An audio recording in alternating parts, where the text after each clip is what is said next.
Innal hamdalillah nahmaduhu wa nasta'inuhu wa nastaghfiruh wa na'udzu billahi min syururi anfusina wa min sayyiati a'malina. May yahdihillahu fala mudhillalah wa may yudlil fala hadiyalah. Asyhadu an la ilaha illallah wa asyhadu anna Muhammadan abduhu wa rasuluh. Amma ba'd. Rekan dakta yang dimuliakan Allah Subhanahu wa taala, alhamdulillah, pertama-tama marilah senantiasa kita memanjatkan puji serta syukur kita kepada Allah Subhanahu wa taala, yang mana Allah Subhanahu wa taala masih memberikan kita nikmat yang begitu banyak yang tidak dapat kita hitung setiap harinya. Mulai kita bangun tidur sampai dengan tidur kembali, betapa nikmat Allah itu sangatlah luas dan kita tidak mampu menghitungnya. Maka dikatakan fa in ta'uddu nikmatallahi la tuhsuha. Jikalau kamu akan menghitung nikmat Allah, maka tidak akan pernah kamu dapat menghitungnya. Maka dari itu rekan dakta sekalian, sudah sepantasnya lah kita selaku hamba yang diberikan begitu banyak kenikmatan oleh Allah Subhanahu wa ta'ala, layak bersyukur dan wajib mensyukuri atas setiap anugerah yang Allah berikan kepada kita. Salah satunya adalah dengan berupaya untuk mendatangkan keridhaan dari Allah Subhanahu wa ta'ala. Mulai dari lisan kita, kemudian perilaku kita, dan apapun yang semuanya bisa mendatangkan ridho dari Allah Subhanahu wa ta'ala. Maka Imam Ibnu Qayyim mengatakan, sedikitkanlah untuk perbanyak, untuk menginginkan keinginan. Sedikitkan banyak keinginan. Karena jikalau manusia telah banyak keinginan, maka itu akan jauh dari rasa syukur kepada Allah Subhanahu wa ta'ala. Oleh karenanya, apapun yang kita dapatkan hari ini, apapun yang sudah kita jalani hari ini, sudah sejatinya lah kita harus bersyukur kepada Allah Subhanahu wa ta'ala.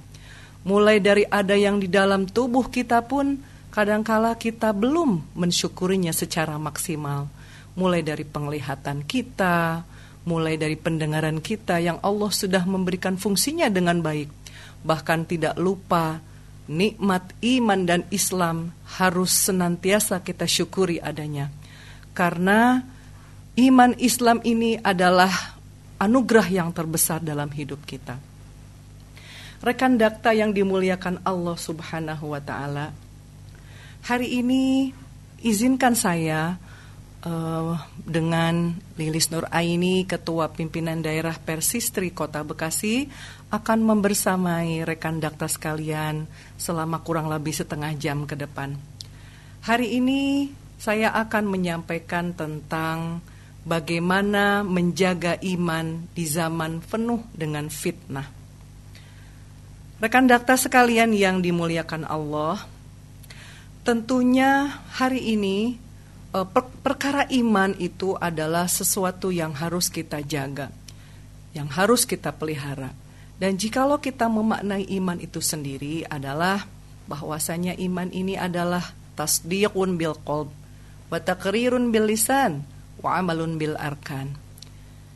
Iman itu adalah kita meyakini, membenarkan di dalam hati kita, kemudian wa taqrir bil lisan, dan kita mengikrarkan dengan lisan kita, dan juga disempurnakan dengan pengamalan anggota badan kita. Maka perkara iman ini tidak cukup hanya dengan lisan saja, tapi juga harus didukung oleh hati, lisan, dan juga anggota tubuh kita. Manakala seseorang hanya berikrar di dalam hati, akan tetapi dia tidak mengucapkan secara lisan dan juga tidak mengamalkan dalam bentuk pengamalan, maka imannya itu tidaklah sempurna.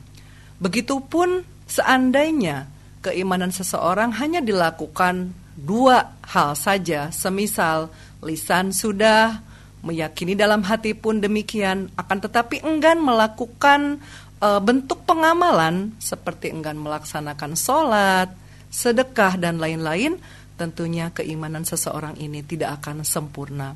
Maka imannya sempurna ini adalah apabila sudah mengikuti 3 kriteria yang tadi, yaitu tasdiq bil qalb, membenarkan dengan hati, mengikrarkan dengan lisan, dan juga mengamalkan dengan anggota badan kita.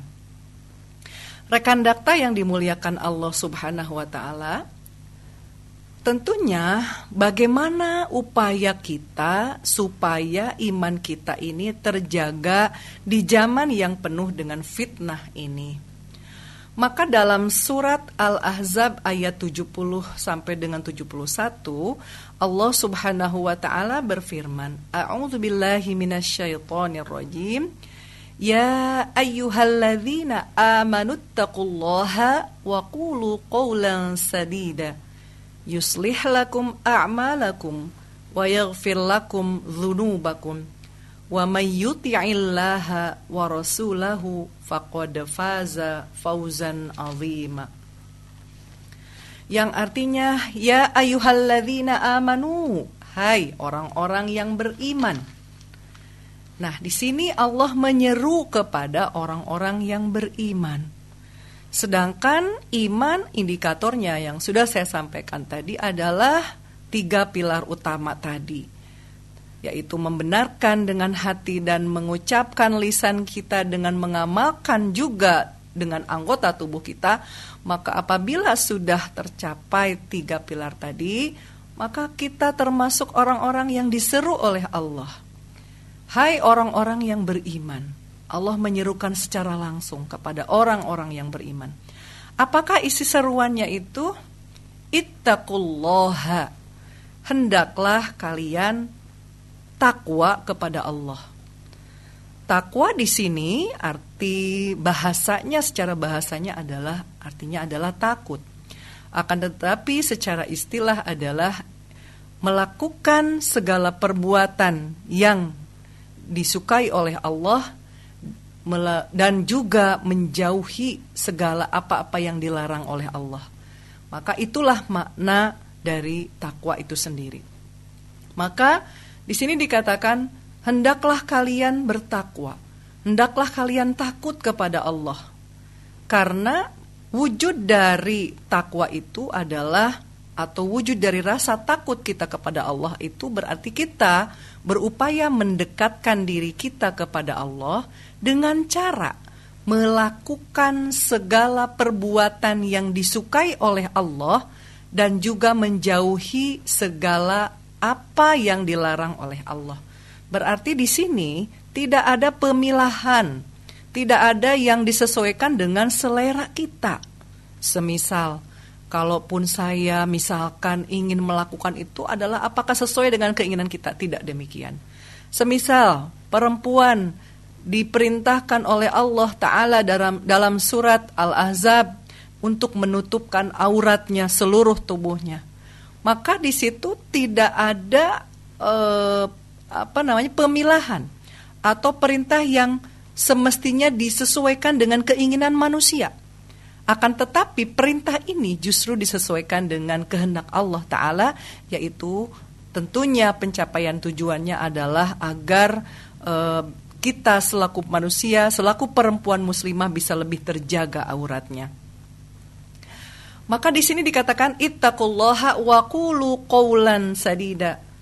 Hendaklah kalian bertakwa kepada Allah dan ucapkanlah perkataan yang benar. Perkara lisan di sini adalah sesuatu yang kadangkala sulit kita kendalikan. Karena ada peribahasa mengatakan lidah itu tidak bertulang. Karena lidah tidak bertulang, kadang-kadang perkataan kita itu cenderung menyakiti perasaan orang lain. Yang mungkin bisa saja tidak kita sengaja ataupun kita melontarkan kata-kata yang tidak ada maksud menyakiti perasaan orang lain. Maka dari itu di sini dikatakan qulu qawlan sadida, hendaklah kita mengucapkan perkataan yang benar. Dalam salah satu hadis dikatakan berkatalah yang benar. Qul khairan aw litasmut. Kalian harus berkata yang benar Tapi jikalau tidak bisa berkata yang benar, maka lebih baik diam. Karena diam itu adalah akan jauh lebih aman, tidak akan menyakiti hati dan perasaan orang lain. Kecuali perkataan yang diucapkannya itu adalah perkataan yang benar, yang hak, yang datangnya dari Allah Subhanahu wa ta'ala. Kemudian selain seruan dari Allah ini adalah untuk bertakwa dan juga mengucapkan perkataan yang benar, maka di situ dikatakan yuslih lakum a'malukum. Maka janji Allah, niscaya Allah akan memperbaiki amal-amalmu dan mengampuni dosa-dosamu. Nah, di sini apabila manusia ini atau orang yang beriman ini melakukan ketakwaan kepada Allah karena mengikuti perintah Allah adalah untuk bertakwa, dan jikalau ini dilaksanakan, kemudian perintah yang keduanya adalah hendaklah mengucapkan perkataan yang benar, maka janji Allah akan mengampuni segala dosa-dosanya. Ya, niscaya Allah akan memperbaiki amal-amalmu dan mengampuni dosa-dosamu. Dua hal ini adalah Allah sandingkan. Artinya di sini bagaimana hubungan manusia dengan Allah, yaitu dengan melaksanakan ketakwaan kepada Allah. Kemudian yang keduanya adalah bagaimana menciptakan harmonisasi manusia dengan manusia lagi. Artinya ada hubungan Allah, hablum minallah, dengan Allah, manusia dengan Allah, itu pun harus baik hubungannya.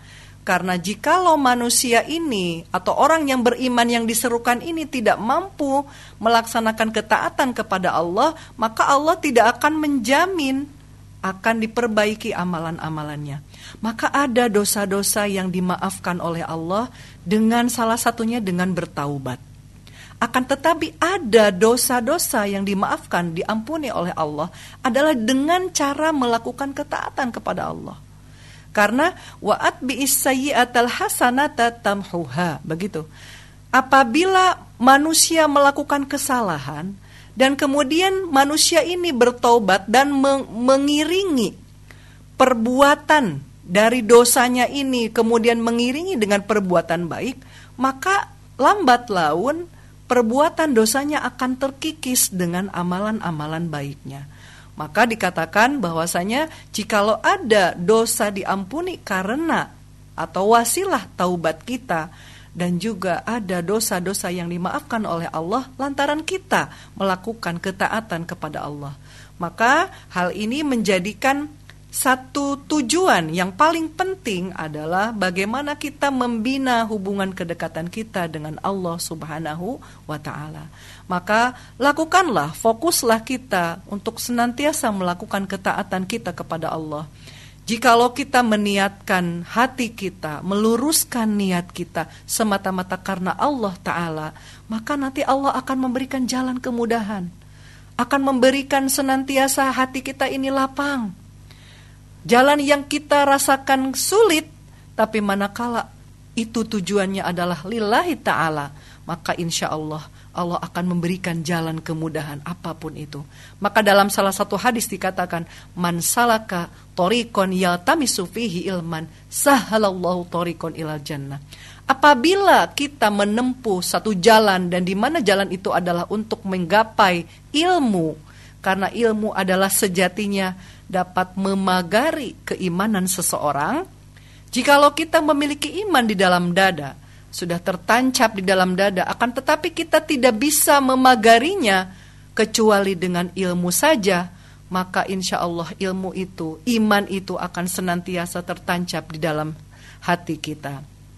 Maka bagaimana kita membina hubungan baik dengan Allah adalah salah satunya adalah dengan cara senantiasa bertakwa, melaksanakan segala perintah dari Allah Subhanahu wa ta'ala dan menjauhi segala apa yang dilarang oleh Allah Subhanahu wa ta'ala. Maka seruan yang kedua adalah waqulu qawlan sadida. Maka kita harus mengucapkan segala perkataan itu yang baik dan benar. Tidak boleh kita menyinggung perasaan orang lain.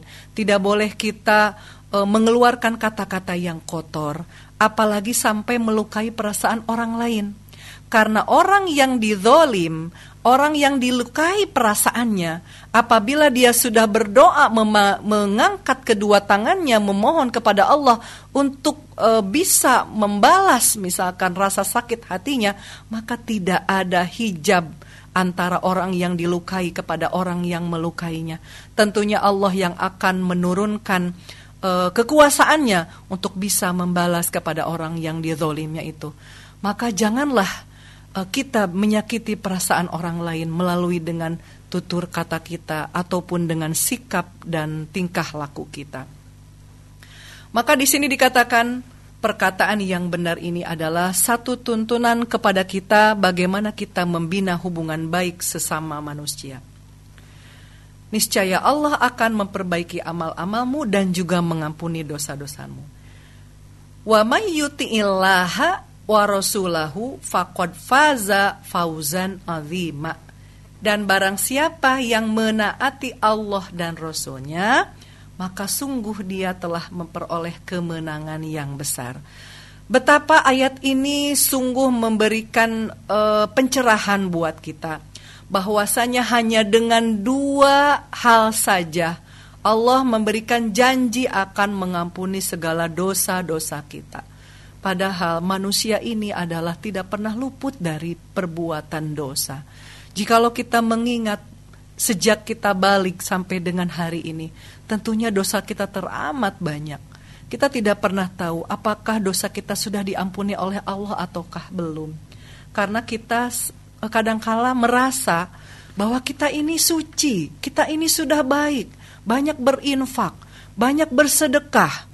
Mulai dari infak yang sudah kita keluarkan di majelis taklim, atau misalkan banyak kebaikan-kebaikan lain yang mungkin kita merasa itu sudah baik. Ternyata kadangkala itu tidak cukup. Apalagi jikalau kita sudah pernah menyinggung perasaan orang lain. Nah, ini tentunya akan menjadikan hambatan kita diampuni oleh Allah Subhanahu wa taala. Maka jangan pernah menyepelekan. Apabila kita pernah melakukan kesalahan terhadap orang lain, maka segeralah meminta maaf kepada orang tersebut agar Allah memudahkan dan mengampuni segala dosa-dosa kita. Maka dalam surat Ali Imran 159 pun dikatakan, "Fabima rahmatim minallahi lintalahum."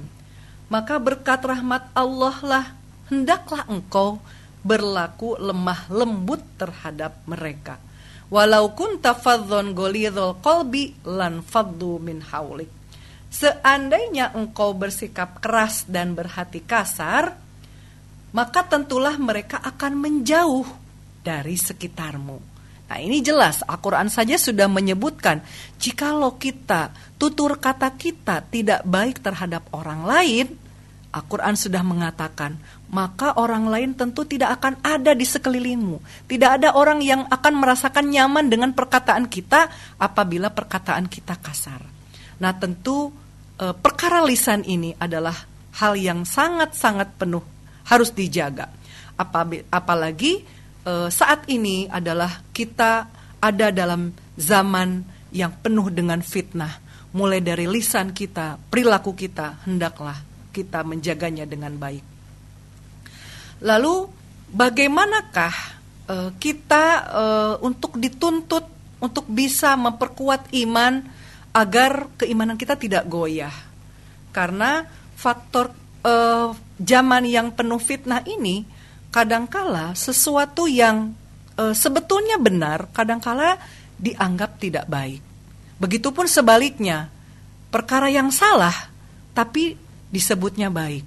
Nah, inilah tanda sudah masuk ke dalam zaman yang penuh dengan fitnah. Maka ada beberapa kunci keselamatan yang harus kita pegang. Yang pertama adalah Nabi Shallallahu Alaihi Wasallam bersabda, barang siapa yang Allah kehendaki kebaikan baginya, maka Allah akan memahamkannya dalam agama.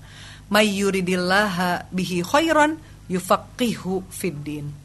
Maka salah satu kunci keselamatan kita untuk dapat terbebas atau terhindar dari zaman yang penuh dengan fitnah ini adalah kita harus memiliki keimanan dengan cara kita mencari ilmu yang syar'i. Kita lihat zaman saat ini tentunya tidaklah sulit kita memperoleh keilmuan. Kalaulah seandainya zaman dulu kita belum menemukan media sosial seperti saat ini, tapi saat ini kita bisa mendapatkan ilmu dari berbagai cara. Baik itu melalui mendengarkan Radio Dakta yang insya Allah Radio Dakta ini selalu menghadirkan ilmu-ilmu agama yang syarat dengan kebaikan. Nah, ini tentu saja menjadi sarana kebaikan yang juga akan mendatangkan keilmuan kepada kita, yang ilmu ini akan jadi pagar bagi keimanan kita. Nah, maka hal yang paling penting untuk kita bisa menjaga keimanan kita ini adalah kita dengan memperoleh atau mencari keilmuan yang syar'i. Di situ disebutkan bahwa Allah akan memberikan pemahaman di dalam agamanya. Bagi orang yang ingin mencari ilmu agama, maka Allah akan memberikan kebaikan dan juga Allah akan memahamkan di dalam agamanya. Kemudian yang kedua adalah bagaimana kunci keselamatan yang akan kita pegang untuk bisa terhindar dari fitnah akhir zaman ini. Yang kedua adalah dengan menjaga sholat dan ibadah lainnya. Sholat dikatakan dalam surat Al-Ankabut, Inna sholata tanha anil fahsya'i wal munkar. Bahwasanya sholat ini bisa mencegah dari perbuatan keji dan munkar. Maka perkara sholat ini bukan sekedar hanya melaksanakan sebagai bentuk ritual yang biasa, akan tetapi sholat yang bisa mencegah perbuatan keji dan munkar ini adalah yang apabila sholat ini bukan semata if'alus sholah, akan tetapi aqimis sholah. Bukan sekedar melakukan perbuatan yang diawali dengan takbir dan diakhiri dengan salam semata, akan tetapi adalah ada efek dan dampak yang dihasilkan dari perbuatan sholat itu. Maka untuk bisa melaksanakan sholat yang baik dan benar itu tidak hanya dilakukan bentuk ritualnya saja, akan tetapi bagaimana kita bisa menjaga waktu sholat. Jadi orang yang bisa menegakkan sholat ini adalah tentunya harus dibarengi dengan yang pertama, menjaga waktu-waktunya. Waktu-waktu sholat tentunya ini sudah ditentukan, bahwa sholat ini semuanya masing-masing memiliki waktunya masing-masing. Tidak bisa seandainya kita melakukan sholat subuh, kita laksanakan di jam 7 pagi misalkan. Nah, ini berarti tidak sesuai dengan waktunya. Inna sholata kanat alal mu'mina kitaban mauquta. Bahwasanya sholat ini adalah sudah tercatat waktu-waktunya. Jadi tidak bisa sesuai dengan kehendak kita. Lagi-lagi, segala perbuatan yang memang itu datangnya dari perintah Allah tidak bisa sesuai dengan kehendak hati kita. Tapi semuanya ada waktu-waktunya. Maka sholat yang baik adalah apabila dilaksanakan di awal waktu. Karena apabila sholatnya bisa terjaga, maka soluha sairu amalihi. Apabila sholatnya terjaga waktunya di awal waktu, kemudian memenuhi sesuai dengan kaifiatnya, dimulai dengan melaksanakan wudunya yang sempurna, sehingga bisa mendatangkan sholat yang sempurna dan insya Allah pun diterima sholatnya, maka tentunya sholatnya ini di samping dia sempurna melakukannya dan juga akan mendatangkan manfaat atau berbekas setelah kita melaksanakan sholat, akan berdampak positif setelah kita melaksanakan sholat, yaitu dampak positifnya adalah bisa mencegah perbuatan keji dan munkar. Kemudian dari sholat itu sendiri, apabila dilaksanakan dengan baik, maka menjaga bagaimana sholat ini dilaksanakan di luar yang 5 waktu. Nah, ini tentu saja bisa mendatangkan selain pahala yang Allah janjikan. Karena setiap manusia, setiap orang mukmin yang melaksanakan sholat 5 waktu, kemudian ditambahkan dengan sholat-sholat yang sunnahnya, misalkan dengan melaksanakan sholat rawatibnya, kemudian melaksanakan sholat tahajudnya, maka di situ akan lebih sempurna sholatnya. Dan ini tentu saja akan berdampak positif bagi orang yang sudah melaksanakan sholat di awal waktu, menjaga waktu-waktu sholatnya, dan ditambah dengan sholat-sholat sunnah lainnya. Maka insya Allah akan mendatangkan, bisa menjauhkan dari perbuatan keji dan munkar. Dan juga orang yang menjaga sholatnya dan dengan benar, maka akan lebih terhindar dari fitnah dan juga kemaksiatan. Rekan dakta yang dimuliakan oleh Allah Subhanahu wa Ta'ala, setelahnya kita menguatkan iman kita dengan memperbanyak ilmu yang syar'i, kemudian menjaga sholat kita dan ibadah-ibadah yang lainnya, karena ternyata ibadah ini tidak hanya ibadah sholat saja. Ibadah ini terbagi 2. Ada ibadah mahdhah, ada ibadah ghair mahdhah. Ibadah mahdhah adalah ibadah yang sudah ditentukan segala sesuatunya. Seperti misalnya ada sholat 5 waktu, sudah ditentukan waktunya, sudah ditentukan jumlah rokaatnya. Nah, inilah yang disebut dengan ibadah mahdhah. Kemudian ibadah mahdhah contoh lainnya adalah misalkan adanya zakat. Zakat ini merupakan ibadah yang sudah ditentukan. Ada zakat fitrah misalkan. Zakat sudah ditentukan waktunya. Kemudian ditentukan takarannya, harus 2,5% misalkan. Nah, ini berarti ibadah yang sudah ditentukan waktu dan kaifiatnya. Akan tetapi ada ibadah yang lebih luas maknanya, yaitu ibadah ghair mahdhah. Ibadah yang tidak ditentukan takarannya atau waktunya. Semisal bagaimana kita memiliki relasi yang baik terhadap sesama manusia, yaitu dengan menjaga perkataan, menjaga sikap. Nah, ini merupakan ibadah mahdhah, ibadah ghair mahdhah, ibadah yang tidak ditentukan cara-caranya. Akan tetapi Rasulullah SAW memberikan contoh bagaimana misalkan bertetangga yang baik. Misalkan dalam salah satu hadis dikatakan, idza tobakhta marokotan fa'akthir ma'aha wa ta'ahad jironaka. Apabila kamu memasak masakan, maka silakan perbanyak kuahnya, lalu bagikan kepada tetanggamu. Nah, ini menandakan Rasulullah ini memberikan contoh. Bukan artinya, udahlah kita masak perbanyak kuahnya, udah kuahnya aja yang diberikan. Ini artinya bukan berarti kita memperbanyak kuah yang tidak ada isinya. Akan tetapi bagaimana Rasulullah memberikan contoh, apabila kita memasak hendaknya kita berbagi kepada tetangga kita. Apalagi misalkan tetangga kita sampai mencium baunya, aromanya gitu.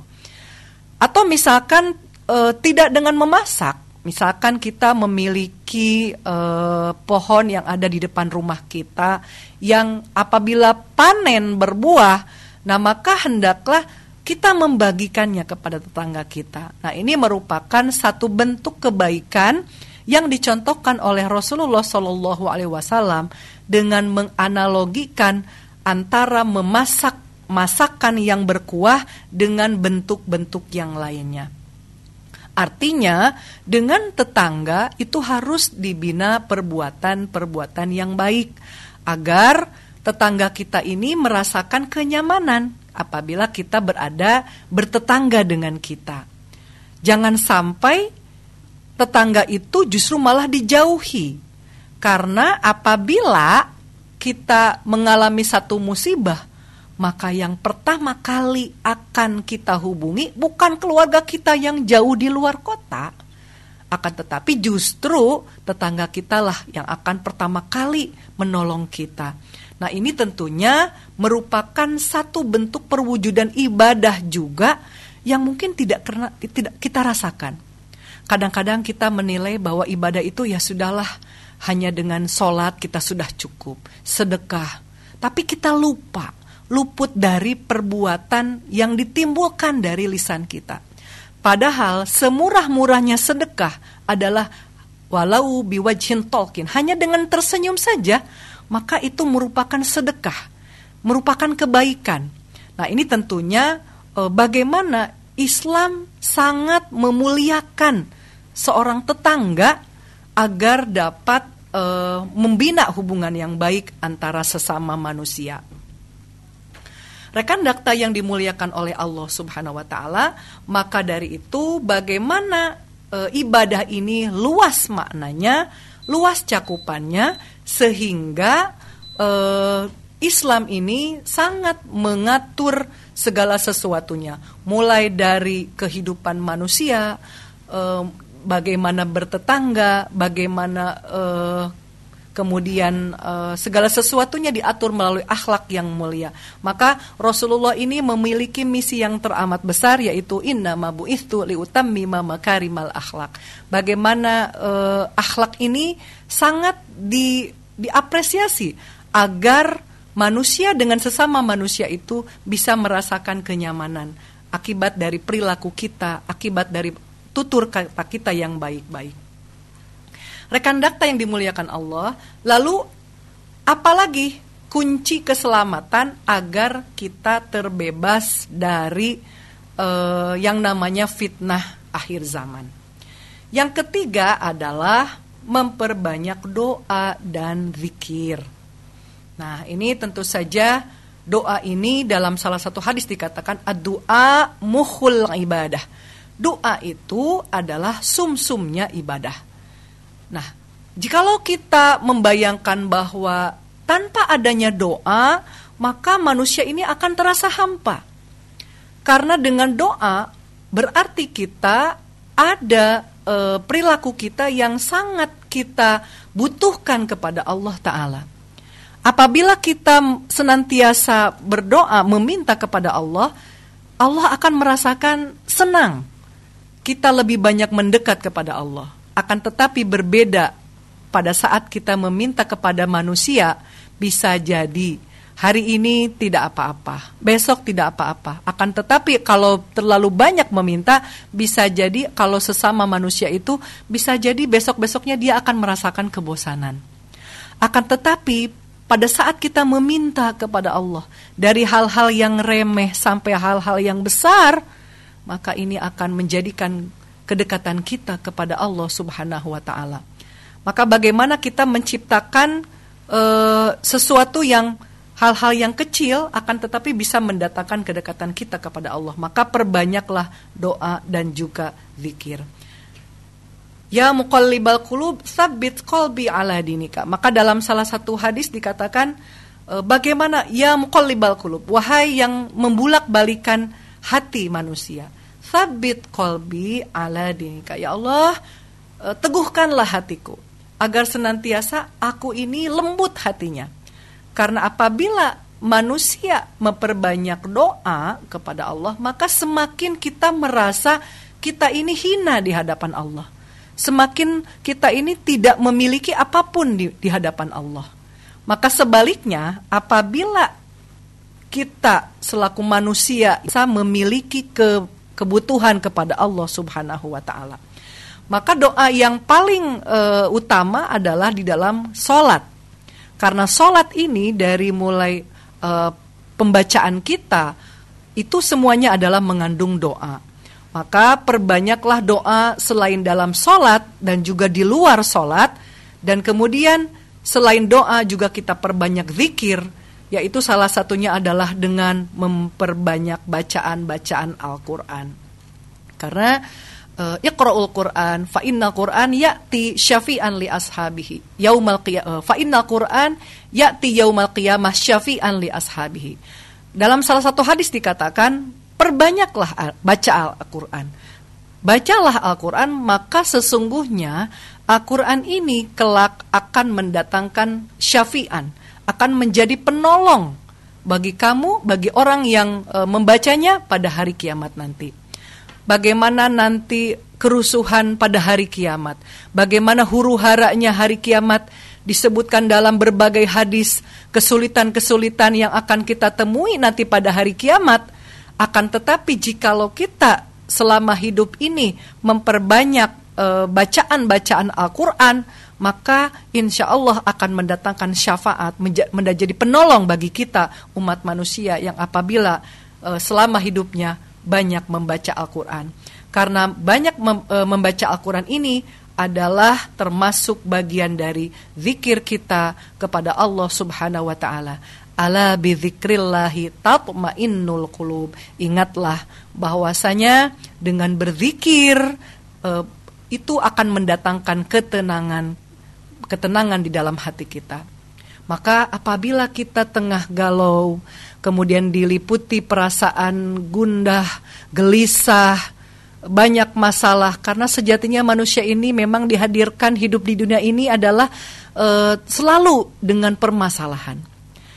Dari sejak zaman dahulu kala, baik itu nabi sekalipun tidak pernah luput dari yang namanya permasalahan. Maka dari itu, bagaimana kita keluar dari permasalahan ini adalah salah satunya dengan memperbanyak doa dan juga zikir yang akan mendatangkan ketenangan di dalam kolbu kita. Rekan dakta yang dimuliakan Allah Subhanahu wa ta'ala, kemudian kunci yang keempat adalah bagaimana kita terbebas dari fitnah akhir zaman adalah dengan bergaul dengan orang-orang yang soleh. Dalam salah satu hadis dikatakan, lingkungan yang baik akan menjaga kita dari fitnah. Nabi SAW bersabda, perumpamaan teman yang baik dan teman yang buruk adalah seperti penjual minyak wangi dan pandai besi. Yang sudah sebagaimana yang sudah kita ketahui, andaikan kita bergaul dengan penjual minyak wangi, maka kita akan terkena cipratan wanginya dari aroma minyak wanginya. Dan juga sebaliknya, apabila kita berdekatan dengan pandai besi, maka kemungkinan kita akan kena cipratan apinya. Ini artinya bahwasanya manusia ini jikalau ingin baik, maka carilah hubungan-hubungan baik atau pertemanan-pertemanan yang baik. Karena hal ini tentu saja akan mendatangkan kebaikan pula. Dan apabila kita memiliki teman yang senantiasa banyak bergaul di masjid, di majelis ilmu, maka insya Allah kita pun akan terjaga dari hal-hal yang kurang baik. Kalau seandainya lisan kita pernah melukai perasaan orang lain, kemudian diingatkan pada saat kita datang ke majelis ilmu, maka niscaya lisan kita akan basah dengan kalimat istighfar. Selain kita mengucapkan istighfar, tentunya kita pun akan memohon ampun kepada Allah Ta'ala atas segala dosa-dosa yang pernah kita lakukan.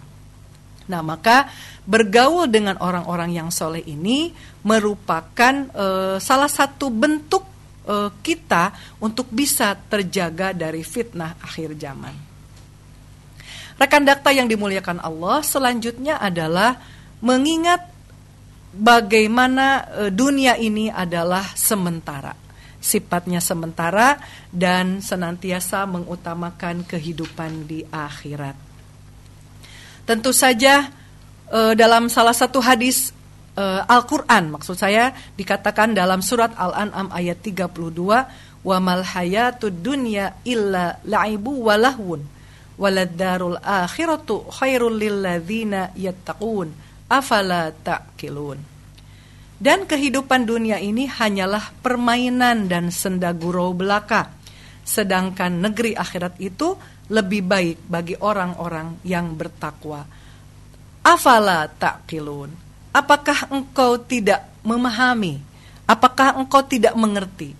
Nah, ini di akhir katanya Allah Subhanahu wa taala menyematkan perkataan afala ta'qilun. Ini adalah bentuk pertanyaan yang tidak perlu kita jawab, akan tetapi perlu kita renungi bahwasanya selama ini kehidupan yang kita jalani ini ternyata semuanya adalah hanya bentuk permainan saja, karena sifatnya tidak ada yang kekal. Andaikan hidup di dunia ini semuanya tidak ada yang kekal, maka segala sesuatunya akan menguap dengan sendirinya. Maka tentunya ini harus menjadikan pemikiran bagi kita bahwa kehidupan di dunia ini adalah bagaimana kita mengumpulkan amalan-amalan soleh sebagai bekal kepulangan kita nanti, agar nanti pada saat kita berada di kehidupan yang hakiki, kita sudah penuh dengan bekal-bekal kebaikan yang tentunya akan kembali kepada kita. Nah, tentunya pada saat kita melakukan kehidupan di dunia ini, ada hal-hal yang harus dijaga. Salah satunya adalah bagaimana kita memperbanyak amalan-amalan soleh kita, sehingga bekal kita ini cukup pada saat kepulangan kita nanti kepada Allah Subhanahu wa ta'ala. Ada 3 hal yang tentu saja ini akan mendatangkan kebaikan. Dan ini menjadikan kita melihat falsafah air. Selama ini kita melihat bahwa air ini tidak pernah setia kepada pemiliknya. Kita melihat air, jikalau kita tempatkan di dalam gelas, maka dia akan mengikuti bentuknya. Air tidak memiliki bentuk, akan tetapi dia akan mengalirkan dari mulai hulu ke hilir. Kemudian air ini juga apabila ditempatkan dalam satu tempat yang miring, maka dia pun akan seperti itu. Maka artinya falsafah air ini adalah tidak pernah setia kepada pemiliknya. Maka kita harus bisa pandai-pandai bagaimana mensikapi air ini agar bermanfaat untuk kita.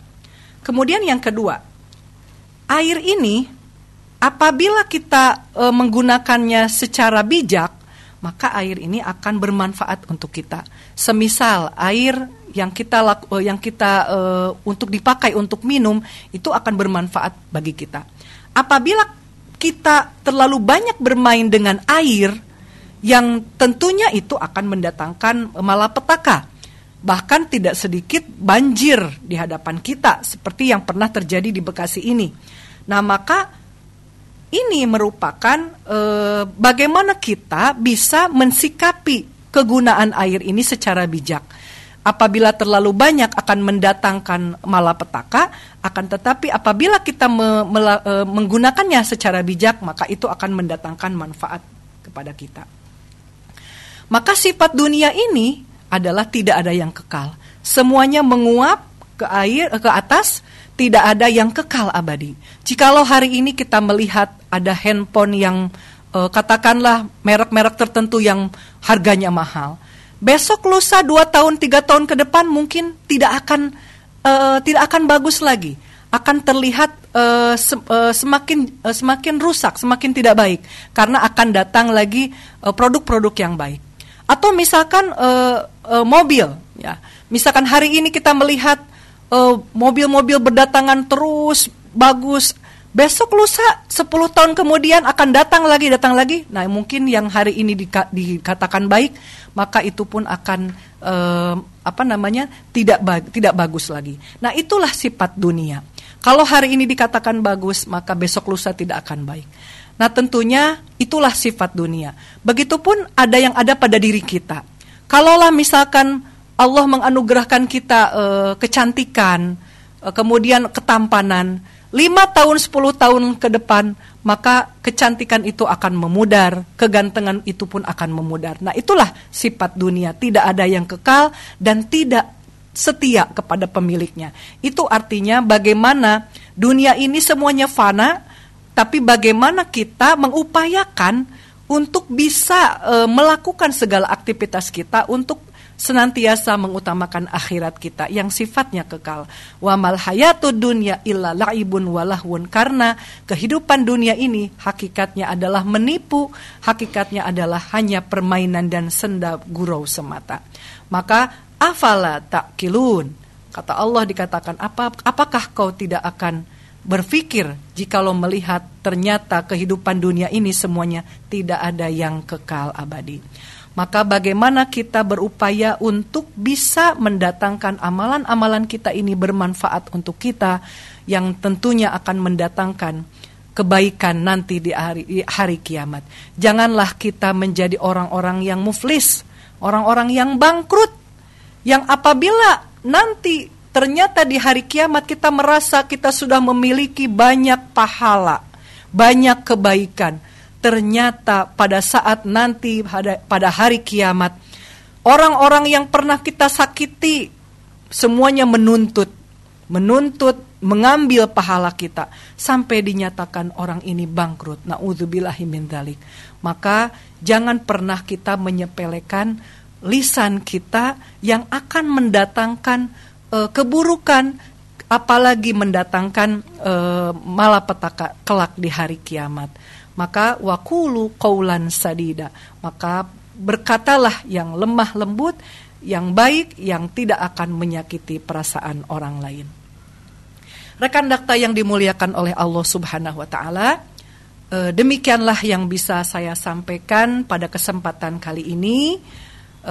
Kesimpulannya adalah bagaimana kita selaku orang-orang yang beriman, yang diserukan oleh Allah Subhanahu wa taala untuk senantiasa bertakwa kepada Allah, kemudian juga bertutur kata dengan perkataan yang benar, yang baik dan benar, yang tidak melukai perasaan orang lain.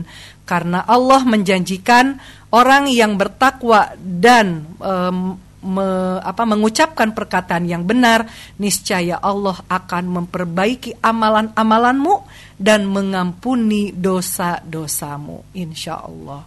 Semoga bermanfaat apa yang sudah saya sampaikan pada kesempatan hari ini.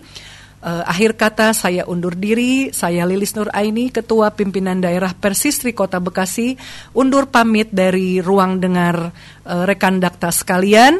Aqulu qawli hadza wa astaghfirullah li wa lakum. Rabbana atina fid dunya hasanah wa fil akhirati hasanah wa qina adzabannar. Wal afu minkum, wassalamu alaikum warahmatullahi wabarakatuh.